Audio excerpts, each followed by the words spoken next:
For the Ministry of Agriculture, Fisheries, Food Security and Rural Development, the year 2022 marked significant accomplishments, breakthroughs and shifts within the agriculture sector.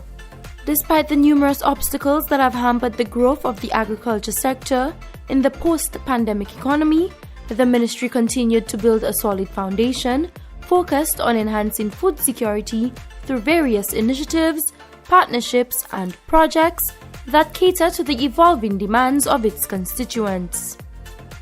I am Anicia Antoine, and this is the 2022 Agriculture Year in Review.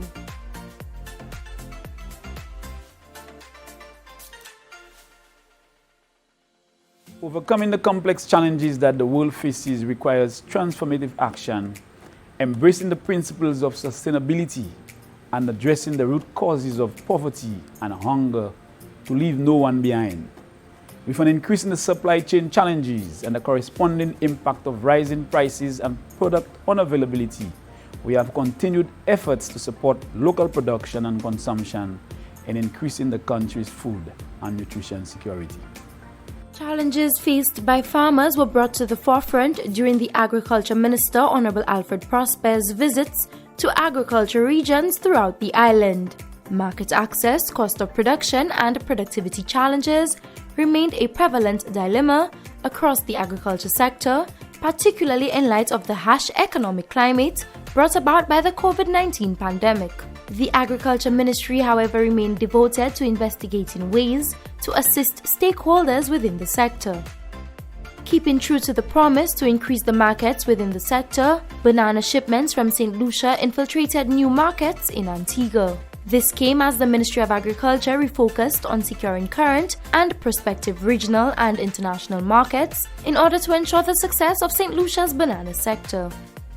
The government of St. Lucia approved a 30% subsidy for banana farmers on inputs to maintain the production output of their farms. The agreement sealed by the Agriculture Ministry and the National Fair Trade Organization (NFTO) ensures that banana farmers have access to cheaper agricultural inputs, in particular fertilizers, which have been highlighted by farmers island-wide as a necessary point of assistance. What we get here is a start, and I'm hoping that it is something that we could look to continue working.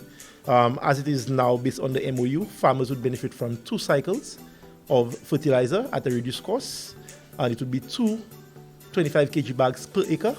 The discount would be 30%, and of course, equivalent of the 150 kg bag. Non-banana farmers also received some level of reprieve on the increased cost of fertilizers thanks to the assistance of the Agriculture Ministry from the Kingdom of Morocco. This annual supply of fertilizer is made possible through the Moroccan Soil Fertility Project, a partnership between the Agriculture Ministry and the Kingdom of Morocco, which ensures that the fertilizer is specially formulated to meet local soil health needs. The cooperation relations between Morocco and St. Lucia have experienced in recent years a significant dynamic in various areas. In this regard, I applaud the achievement in agricultural sector in St. Lucia and the fruitful results of practical cooperation between Morocco and St. Lucia. And I hope that donation will further strengthen the capacity of St. Lucia for agricultural development and benefit farmers.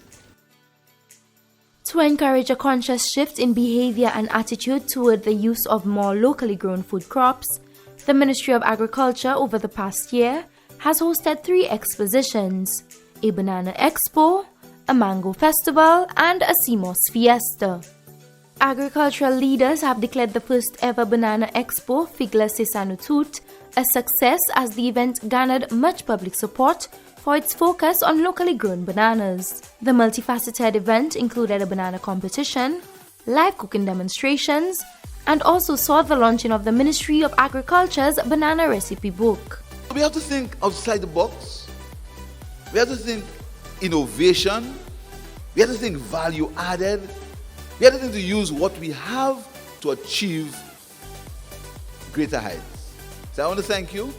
I want to congratulate you staff of the ministry. The Mango Festival, a joint collaboration of the Ministry of Agriculture and the Taiwan Technical Mission, aimed to promote the use of local mango and featured a wide variety of mangoes, with 24 participants given a platform to promote their mango products.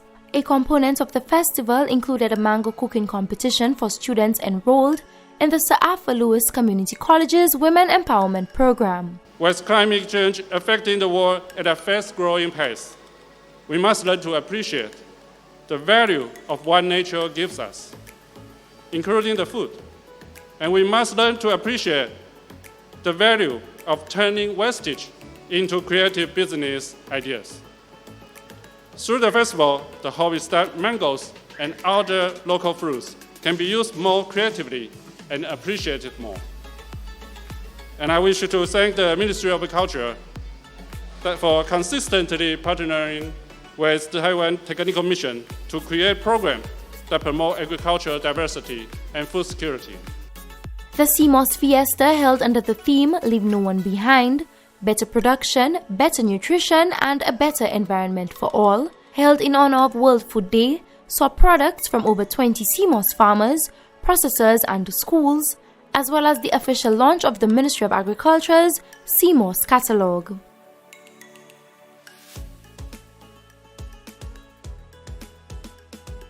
Partnership and collaboration can go a long way in creating a strong and better agriculture sector. In addition to pushing the ministry's mission of promoting food security forward, partnership and collaboration with sector agencies like the Taiwan ICDF, ICA, CARI, JEF, and so much more have provided stability within agriculture while achieving shared goals. The 7 Crops project, since its inception, has seen an increase in the production of the selected 7 crops, the revitalization of agriculture intelligence information systems, the establishment of stable market for farmers, and the introduction of new technologies, all with the goal of lowering St. Lucia's food import bill. Phase 2 of the joint initiative by the Ministry of Agriculture and the Taiwan Technical Mission is seeing an expansion to include crops other than the initial 7 crops chosen. New varieties of eggplant have been introduced to farmers under the 7 Crops project as part of efforts to address the need for diversification in the market. The Agriculture Ministry, in a collaboration with the Taiwan Technical Mission, hosted a demonstration of the proper cultivation techniques of 8 varieties of eggplant.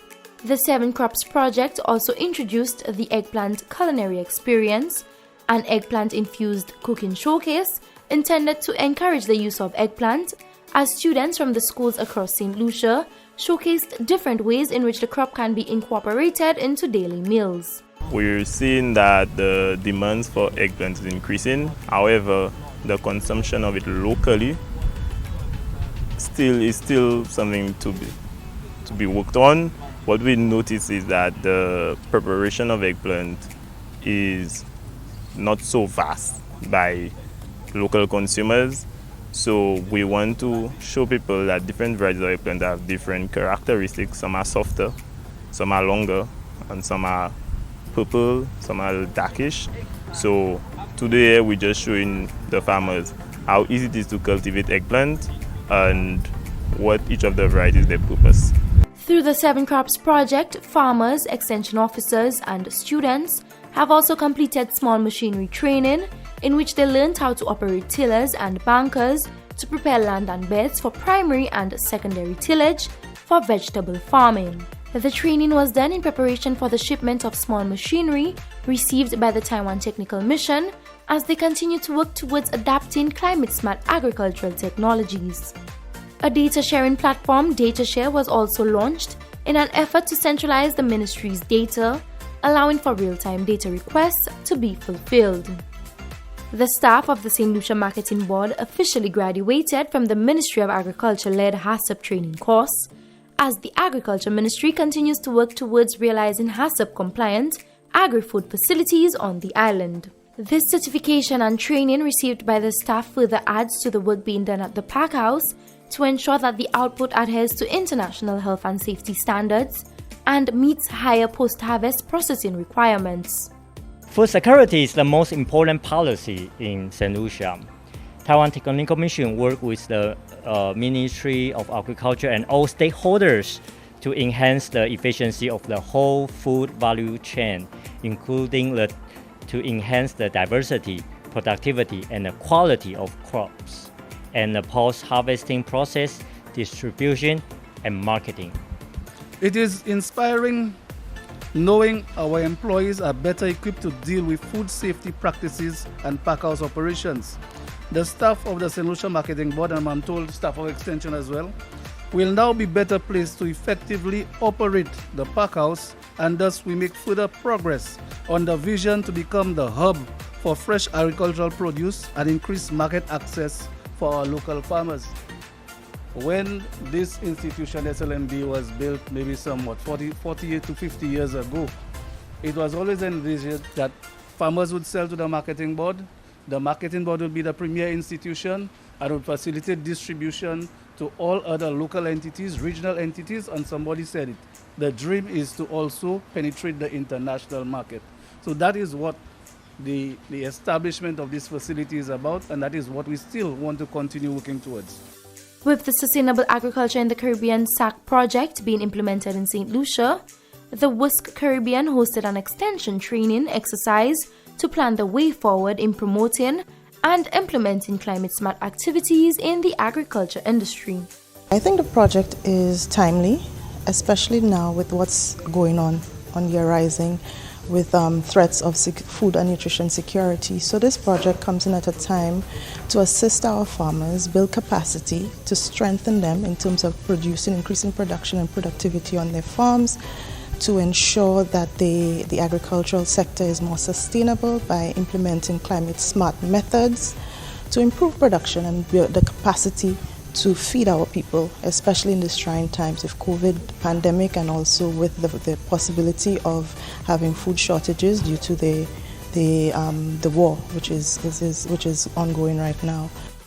As the Ministry of Agriculture continues to deepen ties with sector agencies, a memorandum of understanding was signed between the WUSC Caribbean's Sustainable Agriculture in the Caribbean SAC project and the enhancement of the efficiency of production, distribution, supply chains in the fruits and vegetable sector project to allow for addressing weaknesses in the sector, minimizing threats, and exploring opportunities with the aim of enhancing food security. So it's very important for us as program managers and development practitioners not just to work in our own silos, but really to ensure that we optimize resources by leveraging the resources of our partnerships. And it's an honor for us to support the government of St. Lucia in this effort. We really appreciate those partnerships that move the sector beyond business as usual and result in the generation and application of research. And I drove past some of the farms on my way over from the airport and saw some of the innovation that's on the ground. And also the testing and adoption of climate resilience technology and innovation, and the expansion that will expand small farmer capacity, and especially for Canada, the impact that it can have on our women and youth. One of the accomplishments coming out of the collaboration between the Agriculture Ministry and the SAC project is the training in vegetable grafting as a technique in climate-smart agriculture, integrated pest management, and plant biotic stress management. To address issues within the sector such as its legal and policy framework, disorganized market structures, and increasing food imports, the St. Lucia Marketing Board, in collaboration with WUSC Caribbean and the Taiwan Technical Mission, hosted a national consultation on food security that sought to reduce the high level of fragmentation and homogeneity in the constraint facing production and marketing within the agricultural sector. The Inter-American Institute for Cooperation on Agriculture, ICA, in collaboration with the Canaries Community Improvement Foundation, continued to build momentum around efforts to assist agriculture stakeholder communities in implementing strategies to improve livelihoods through the adoption of soil and plant health management systems on smallholder producer farms through farmer-focused, community-based education and training. This project, as I said before, is one that is of great importance. Not only does it seek to improve and build the capacity within the community to address a problem, that the community may face in terms of the slippage and loss of soil and its impact on the marine environment, but it also provides an empowerment of community members in green businesses, in seeking to use the vetiver as a green business, establishing opportunities for using it in various different ways that vetiver offers, so that the community can also achieve some level of income from the vetiver, not just to address the environmental concern, but also the economic and the sustainable livelihoods concern. The Ministry of Agriculture further partnered with ICA to provide drone safety training to members of the Canaries Community Improvement Foundation in preparation for the drones procured by ICA through the Caribbean Biodiversity Fund to monitor the use of vetiver as a rehabilitation tool. The Caribbean Research and Development Institute CARDI joined forces with the Agriculture Ministry in hosting a sensitization training exercise on the coconut weevil, ramping up actions to build food security on the island. This training is important for two main reasons. One is national food security. And that's because a lot of persons depend on the coconut industry in one form or the other as a food in itself. But also the other important reason is for rural livelihoods, or allowing streams of income for the farmers and the processors. I mean, when you drive the highways of St. Lucia, you see so many people selling coconut water. You go to the supermarket, you see so many coconut products. In light of these livelihoods, we thought it important to work with the Ministry of Agriculture and at their request to provide this training that would help in training and identification of the pests, how to manage the pests, how to put traps for the pests, and how to control the pests. Because if this pest is not controlled, it can affect the coconut industry in St. Lucia. So the South American palm weevil, it's an insect of interest or pest of interest to the crop protection unit, because not only does it destroy the production capacity of the coconut plant and it kills it, it's also a vector to the red ring nematode, which is it causes the red ring disease, and it's in the neighboring islands of Trinidad, Grenada, and St. Vincent, and we've been trying to keep it out of St. Lucia for the longest while. So far we've been successful, but the best way to keep the red ring disease out is to keep the South American palm weevil populations low. So this is why we're doing this proactive activity, so to speak, and we're trying to do more preventative measures instead of reacting after the fact. As the increasing need to incorporate healthy foods into augmentation support through feeding programs for children is recognized, the relaunched school feeding program aimed to meet its project objectives of addressing several of the Sustainable Development Goals for food and nutrition security, agriculture, health, and education. As part of the Mexico-CARICOM FAO initiative, Cooperation for Climate Change Adaptation and Resilience in the Caribbean, 110 cooks attached to 67 schools on the island were trained in food safety and quality, food preparation, handling management, and the delivery of safe and nutritious lunches to school-aged children. I wish to express that it's an honor and satisfaction for me to participate in the ceremony that marks the graduation and signing of contracts of the farmers that had been trained under the umbrella of the Resilient School Feeding Program, which is part of the Mexico-CARICOM FAO, we say it in Spanish FAO, initiative that is very simple to work and very important to work on that. It's the Cooperation for Climate Change Adaptation and Resilience in the Caribbean, which has the main objective of mitigating the economic and social impact generated by the COVID-19 pandemic in the region, and to which Mexico has dedicated more than $5.5 million US, benefiting 14 countries in the region, including the 6 Eastern Caribbean states. Following a month-long agribusiness development training hosted by the Food and Agriculture Organization, a group of farmers have also agreed to supply local produce to the St. Lucia Marketing Board. This contractual agreement is geared toward ensuring consistency in the supply of produce to satisfy the demand from the Ministry of Education for the school feeding program. Our understanding is that the school feeding program in St. Lucia, as elsewhere, have long been established and recognized as an important instrument in facilitating learning, especially for the poor and vulnerable children in St. Lucia. Healthy and well-nourished children learn better. So today I am extremely proud of the 40 farmers that have completed the training in food safety and quality, low agrochemical, like I mentioned, and I'm very happy about you wanting to participate in wanting to bring, again, safe food to the table. We have to put some structure in agriculture. We cannot have the farmers, as a producer and as a marketer. The farmer has to be and continue to be a producer. And if you put structures, the farmers do not have to take a van and go and make canna. If you canna, but massive stores, 12:34 in the morning. That is the role of the marketing agency. And that is the reason why I tell you I'm elated today to see that at least one of my dreams is beginning to come true.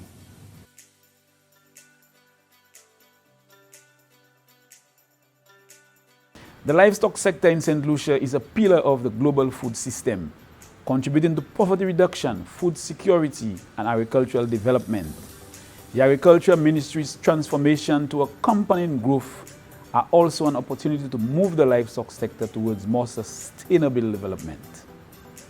With a goal of strengthening the livestock sector and capitalizing on opportunities for economic and rural development, the Ministry of Agriculture received consultancy services from the Caribbean Development Bank to develop a livestock master plan.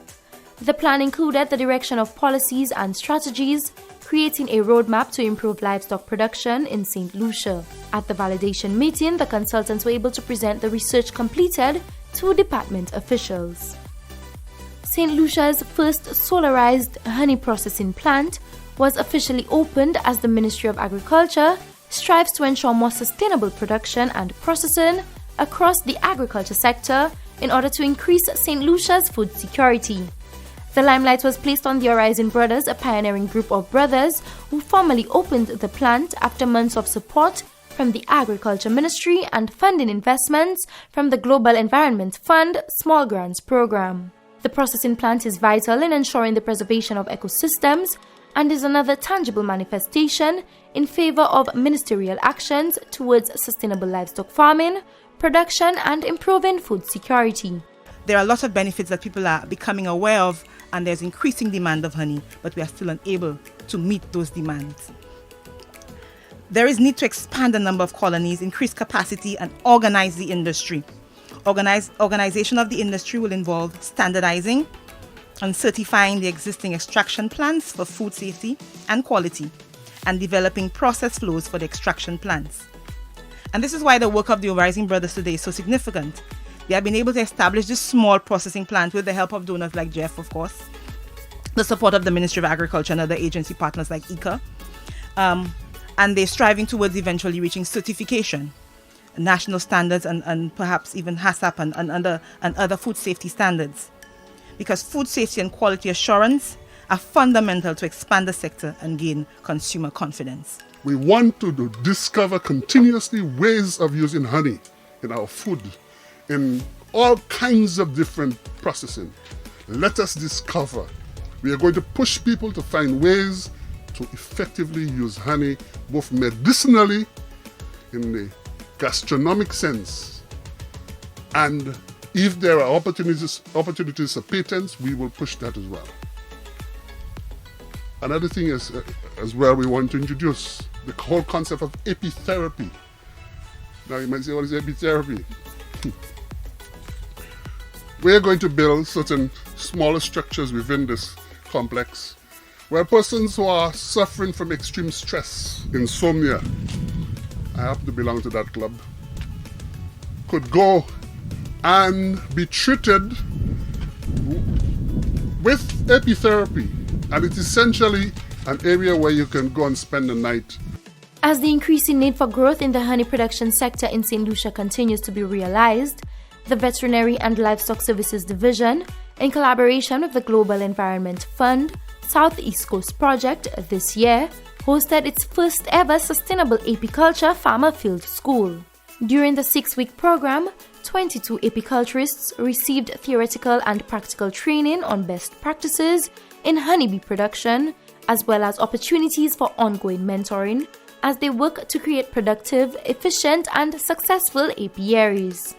The Southeast Coast is what I call the new frontier for sustainable livelihood opportunities. And you may ask yourself, why is that so? You're all trainees from the southeast coast, from Dennery into Lavery. And if you think carefully and you look around when you're going back to your homes this afternoon, you realize that there are several very important ecosystems, terrestrial and marine, very important heritage and historical sites. There are cultural activities in your area, and they're all able to provide sustainable livelihoods. So this project is really about providing sustainable livelihoods, utilizing resources from those ecosystems.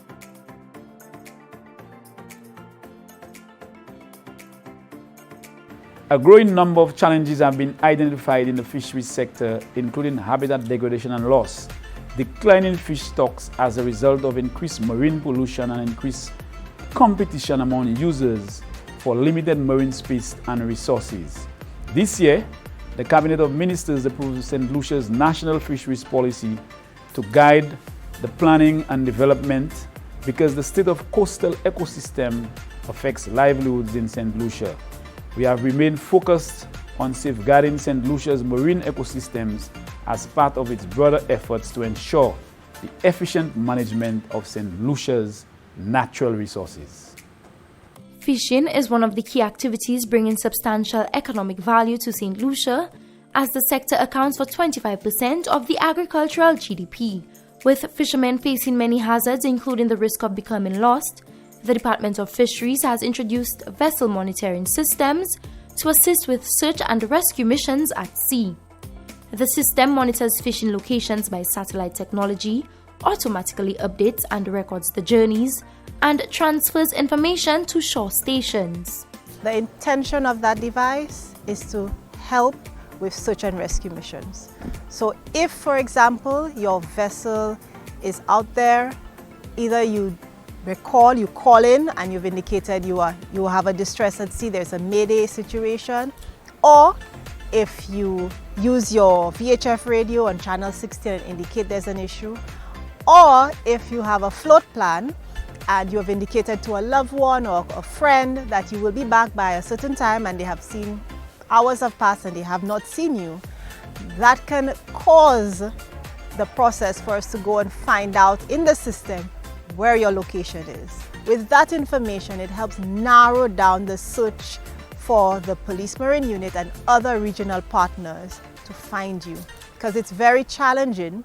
We have a vast amount of ocean space and it's very challenging to find one fishing vessel in that amount of space. The Department of Fisheries, through collaboration with the Caribbean Regional Fisheries Mechanism (CRFM) and the Japan International Cooperation Agency (JICA), began undertaking a project for strengthening and sustainable use and management of coastal fisheries resources in CARICOM countries, the Coast Fish Project.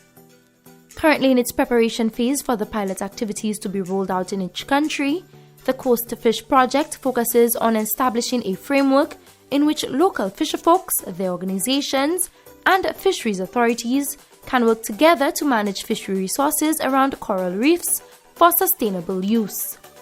Activities targeted at regenerating coral reef habitats continue as the Department of Fisheries joined hands with the TVET unit and DVRP to build capacity for the effective management of coastal resources. The National Vocational Qualification NVQ Level 2 in coral reef gardening and restoration training was facilitated to augment the practical skills of marine users in order that their activities are conducted in a manner that preserves the integrity of coral habitats. Participants in the training learned coral gardening site selection, the establishment and management of coral bursaries and gardens, as well as first aid navigation and sanitation practices.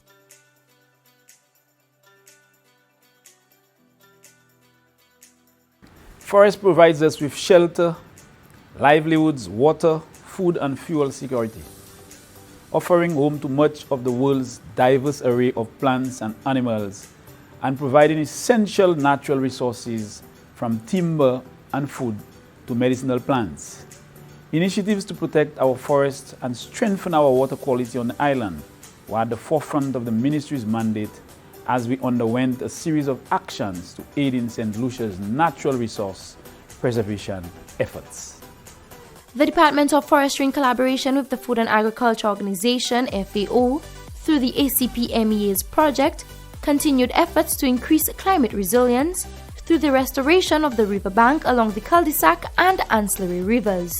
Persons from the communities of Bexor and Ancillary and the surrounding areas were invited to meetings with the Department of Forestry officials and other field experts to express their concerns and discuss the way forward with the restoration project. Several issues were identified along the riverbanks, including erosion, deforestation, and waste disposal. What we hope to encourage, even as we continue, into the project, is that we would have, the continued participation of the community persons, in terms of doing the rehabilitation, the planting of trees along the river banks. And we're not only looking at just forest trees, but we're also looking at a mix of doing agroforestry. Persons, private landowners, can also benefit from, that activity. So we would be looking to provide them with certain plants of economic importance, so while they're protecting, the riverbanks, planting to protect the riverbanks, they can as well benefit. Further recognizing the importance of clean water to the social and economic fabric of St. Lucia, and particularly Soufrière, the Department of Forestry has been collaborating with the Soufrière Marine Management Agency to address water quality issues in Soufrière's watershed and bay through strengthening policies, monitoring water quality, and public sensitization. A water quality awareness school and public sensitization fair was hosted and brought together many sector agencies to demonstrate the effects of water quality on their organizations and the benefits of good water quality to students and the general public. The Department of Forestry also made strides toward full public education and sensitization on the importance of our forests and water resources in all economic and social development and food security by hosting a roadshow as part of a year-long campaign to push actions associated with the theme for World Forest Day and World Water Day 2022, sustainable production and consumption, two areas of national development that are closely related. Aiming to directly link rural community development with tourism across St. Lucia, the Forestry Development Committee officially launched the Forestry Soufrière Agritourism Park. The park will provide an avenue for local and international tourists to experience a high-quality value chain from the soil to the palate. The initiative aims to create employment and encourage sustainable management of natural resources while providing visitors with an authentic cultural and gastronomic experience. The forest, as we know, we also manage it for critical protection of watersheds, and it's one of our foremost functions, and that we have to continue as well. So in addition to creating the opportunities for livelihoods, we continue to manage for the water resource as well. The potential impacts of climate change on food security and nutrition depend heavily on the underlying vulnerabilities of food systems. The Ministry of Agriculture, Fisheries, Food Security and Rural Development envisions a world where food is nutritious and accessible to all, and when natural resources are managed in a way that preserves ecosystem functions to support current and future human needs. We remain focused on meeting the needs of the agri-food sector and its constituents, while also committing to proactive investments in agricultural infrastructure and support systems. Hence, the Agriculture Ministry has initiated a plan to improve the agro-processing industry, inclusive of the newly opened cassava processing plant at Angers-Micode, looking towards creating more outlets for branding and marketing for agro-processors. It will take determination and perseverance in the face of adversity, innovative minds capable of recognizing the value emerging niche agri-food subsectors can bring to the current national agriculture strategy. embracing change and uniting with the pioneers among us to grow an agriculture sector that we can all be proud of as St. Lucians. The agriculture sector is expected to continue growing and expanding in 2023, with significant strides already being made in the production of high-value local products, the adoption of cutting-edge agricultural technologies, and enlarging market options. We recognize the importance of the assistance and engagement of our staff, sector partners, and members of the general public in achieving our mission, so to you we say thank you. As we prepare to build on the Coalition's tenacious victories in 2023, we take this moment to celebrate them, knowing that the setbacks we experienced this year can also serve as opportunities. This has been the Agriculture Ministry's Year-End Review. I am Anicia Antoine. Thank you so much for watching.